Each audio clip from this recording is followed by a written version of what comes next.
See, Rahul, I'll tell you one thing. Whatever had to be discussed has been discussed in the party. Action has been taken.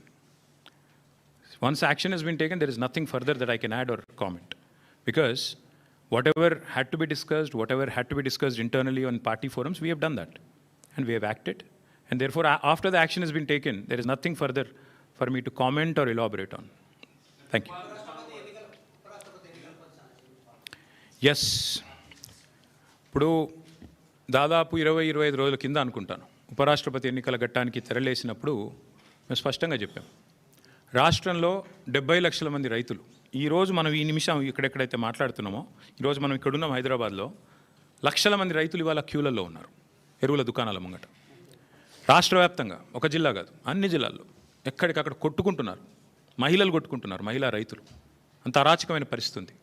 20-25 రోజుల కిందట మేము మా party నుంచి demand చేసినాం, ఇది రాష్ట్ర ప్రభుత్వ వైఫల్యమా కేంద్ర ప్రభుత్వ వైఫల్యమా ఎవరిది అన్నది మీరు తెలుసుకోండి, కానీ రైతులకు ఎరువులు అందించండి. మీరు అందిస్తే తప్పకుండా మీకు మద్దతు ఇచ్చే అంశం పరిశీలిస్తామని చెప్పాం. We have nothing against the 2 candidates. ఇద్దరు మంచోళ్ళే కావచ్చు, justice Reddy and CP Radhakrishnan ఇద్దరు కూడా మంచోళ్ళే కావచ్చు, మేము కాదంటలేదు. కానీ ఇవాళ వాళ్ళు ఇద్దరు అభ్యర్థులు కూడా 2 వ్యవస్థలకు ప్రతినిధులు. అటు ఎన్డీఏ ఇటు ఇండియా, ఈ 2 కూటమిలకి వారు ప్రతినిధులు. వారు వ్యక్తులుగా కాదు నించున్నది, ఇండిపెండెంట్గా నించోలేదు. ఒకరు కాంగ్రెస్ తరపున ఒకరు బీజేపీ తరపున నించున్నారు. ఇటు కాంగ్రెసు అటు బీజేపీ ఇద్దరూ కూడా ఈ రాష్ట్ర రైతులను వేధిస్తున్నారు, సతాయిస్తున్నారు, చావగొడుతున్నారు. వాళ్ళు ముష్టి యుద్ధాలకు తిరిగే ఒక అరాచక పరిస్థితి తెచ్చిపెట్టినారు. 20-25 రోజుల కింద మేము హెచ్చరించినా అప్రమత్తం చేసినా ఇంతవరకు కేంద్ర ప్రభుత్వం స్పందించలేదు, రాష్ట్ర ప్రభుత్వం స్పందించలేదు. అందుకే 70 లక్షల మంది తెలంగాణ రైతన్నల తరపున మేము నిర్ణయం తీసుకున్నాం. నిజానికి నోటా ఉంటే ఎన్నికలు బహిష్కరించడం మంచిది కాదు, ప్రజాస్వామ్య ప్రక్రియలో పాల్గొనాలి.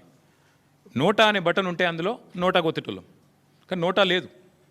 అటో ఇటో ఏదో రెండిట్లో ఏదో ఒకటి చేయాల్సిన పరిస్థితి ఉంది. అందుకే ఈ ఎన్నికలు మేము we are abstaining, we are not going to participate as a party. నిన్నగాక మొన్న 2 రోజుల కిందట మా రాజ్యసభ ఫ్లోర్ లీడర్ సురేష్ రెడ్డి గారిని, అదేవిధంగా అందుబాటులో ఉన్న రాజ్యసభ సభ్యుల్ని పెద్దలు కేసీఆర్ గారు లంచ్కి పిలిచారు. మీటింగ్ కూడా అయింది, చర్చ కూడా జరిగింది ఏం చేద్దామని. చర్చించిన తర్వాతనే అందుబాటులో ఉన్న ముఖ్యులతో కూడా చర్చించిన తర్వాతనే నిర్ణయం తీసుకున్నారు. ఈ ఎలక్షన్లో మేము ఎవరికి కూడా సబార్డినేట్ కాదు, ఎన్డీఏ సబార్డినేట్ కాదు, మేము ఇండియా సబార్డినేట్ కాదు, మేము తెలంగాణ ప్రజలకు సబార్డినేట్ అంతే. కాబట్టి తెలంగాణ ప్రజల పక్షాన వారి బాధను వ్యక్తం చేయడానికి ఇది ఒక వేదికగా వాడుకుంటున్నాం. తెలంగాణ రైతుల పక్షాన ఈ ఎన్నికల్లో మేము పాల్గొనబోట్లేదు, వీఆర్ గోయింగ్ టు అబ్స్టైన్.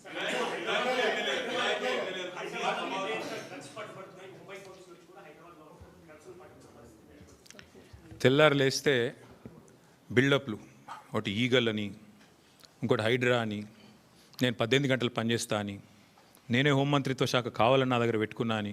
కానీ చేసే పని ఏంది?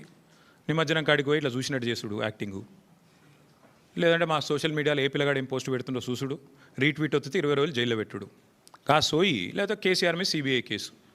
అంటే టీఆర్ఎస్ నాయకత్వం మీద బీఆర్ఎస్ నాయకత్వం మీద పెట్టిన శ్రద్ధ దృష్టి. నేను ముఖ్యమంత్రిని అడుగుతున్నా, నీకు అసలు సిగ్గుందా?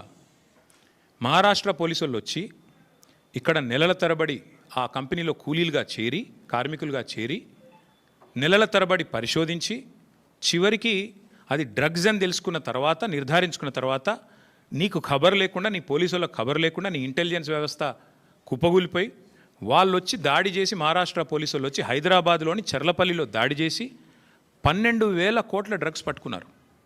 నేను ముఖ్యమంత్రిని అడుగుతున్నా, నీకేమైనా ముడుపులు ముట్టినాయి? ఇలా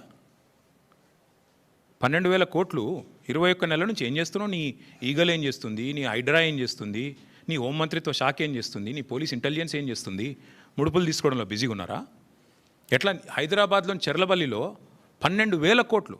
ఇది భారతదేశంలోనే 2వ అతిపెద్ద డ్రగ్స్ ఇప్పటిదాకా దొరికింది.